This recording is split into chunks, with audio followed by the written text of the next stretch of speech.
What one weird trick does a profession actually hate? If people knew how often I Google their IT questions, I'd be out of half a job. People on here say this a lot, but there is a definite skill in being able to ask the right clarifying questions and construct a Google search phrase that will actually yield a workable search result. These are the skills you're being paid for. Like many support-based roles, the skill is not knowing the answer, it's knowing how and where to find it. Chances are your caller has already googled "my computer isn't working properly, help internet please." The fact that through questions and experience you can turn that into OS X Yosemite mailbox not syncing with iOS 8 mail app makes you a hero. Take it.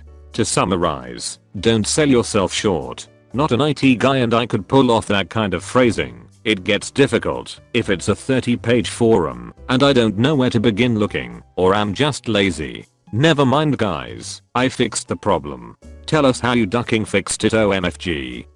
I work as an internet sales specialist for a chain of car dealerships, and if the average person knew how easy it is to get the cheapest possible price on a new car, I wouldn't have a job. Literally all you have to do is start a bidding war between two dealerships. Submit inquiries online to both of them and explicitly tell them that you're shopping. Anytime one of them comes at you with a deal, just present that number to the other one. They're going to keep trying to beat each other until they financially can't anymore, and that's when you have your cheapest price. The real kicker to this is that dealers trade vehicles between them all the time, and the market isn't as saturated in new cars as you may think. If you're looking for something very specific and not super common, there's a very good chance that they are trying to sell you the same car.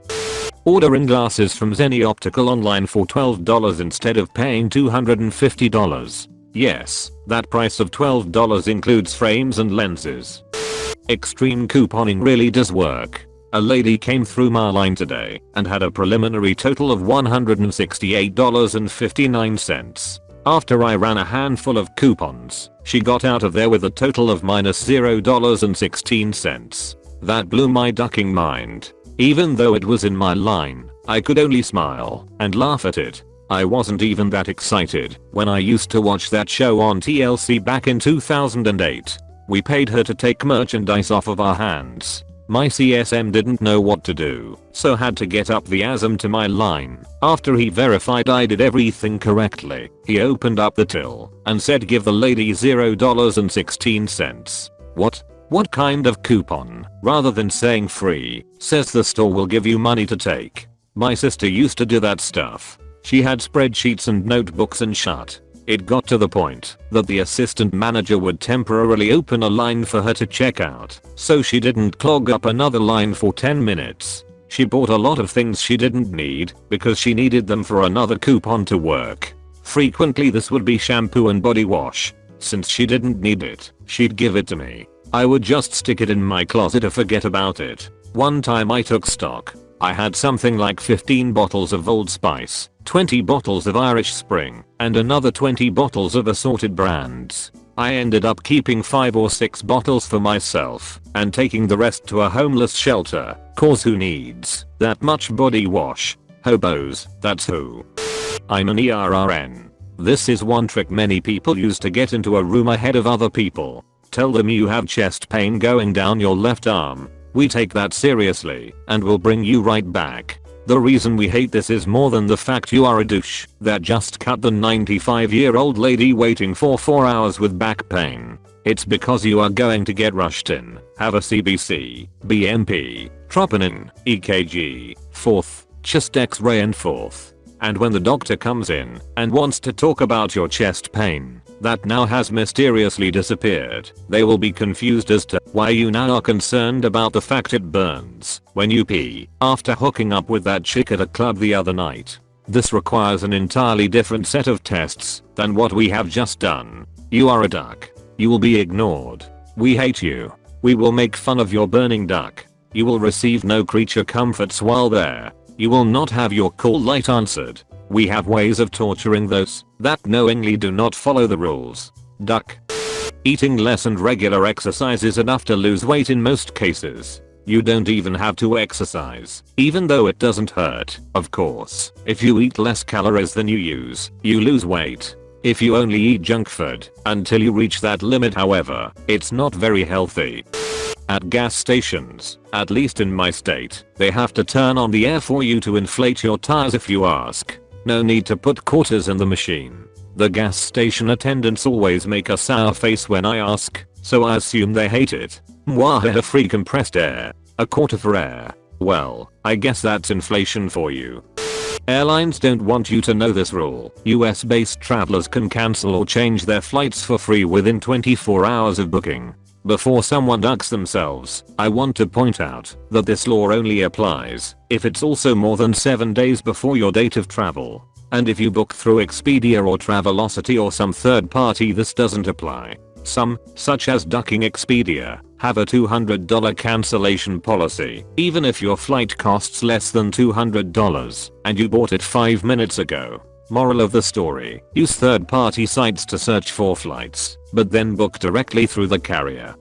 I used to work at Arby's, so the secret trick there is to not eat at Arby's.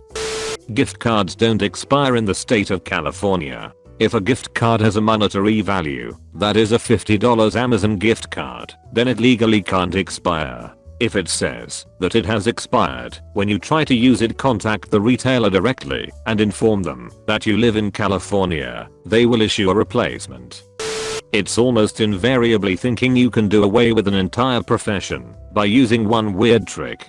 As a former web designer, for me it's thinking your nephew who knows about computers and has done his own web page is a viable alternative to a professional web developer for your company website. Complaining at a restaurant to get free food. Go duck yourself. Repeatedly. If you have nothing at hand, feel free to borrow my biggest knife. The electric company does actually hate a lot of the one weird tricks, because a lot of those weird tricks can actually cause what we refer to as one weird death when someone gets electrocuted by some shat's electrical nightmare, bullshit capacitor scheme, or is running a not to code, grid-tied electrical science project and backfeeding what should be a dead circuit, or hooks a generator up backwards though a 240 volt outlet after a storm to power the house and doesn't open the main breaker first. It works, but it could also kill someone if not done right. Electrical engineer here. Fixing fuses by putting a coin or a bit of wire in there. That's a big dangerous stupid no-no. Used to work for the city. My job was to keep the libraries and public buildings lawns clean and well trimmed. There's this one weird trick where instead of bagging up my grass clippings, I'd blow them into the street so that it was no longer under my job description to clean it up. My foreman hated that one. This one weird trick will piss off municipal workers' foreman. Taxpayers hate him. Yelling "Am I being detained?" repeatedly to a police officer will get you off any crime. Police officers hate it when you say no comment and wait for your lawyer. There are so many completely legal tactics and tricks the police can employ to get you to confess shut. There are also so many unpredictable implications of answering even the most innocent questions. If you are arrested, just remember, the police are not your friend, and they do not have your interests in mind. Do not say anything to any of them, not the arresting officer, not the guy behind the desk, not the guy who brings you food, no one. There's a reason why your right to remain silent is specifically stated, because it's one of the most important rights you have. Use it. Ask your hospital if they have a prepaid discount for most of their procedures. We did not have maternity insurance when my wife got pregnant with both our kids. I went to the billing office 6 months before she was due in the nicest hospital in our town. When I asked how much labor and delivery was, I was quoted in excess of $12,000. I simply asked if there was a discount. If I paid in advance, I was quoted $2,900. I made payments for 6 months, about $500 per month, and walked into the hospital on the day she went into labor, delivered, stayed for 2 days, standard, and walked out. Never received a bill. Repeated the process 2 years later for our second child. I think the bill was $3,100 that time. I was positive I would receive another bill, but we never have. I used to work in medical billing. There were hospitals that would reduce the bill by 90% if you paid in cash. Most disposal problems can be fixed with a few turns of an Allen wrench on the underside of the disposal. It manually fixes jams. Most people seem to not know this and call plumbers instead.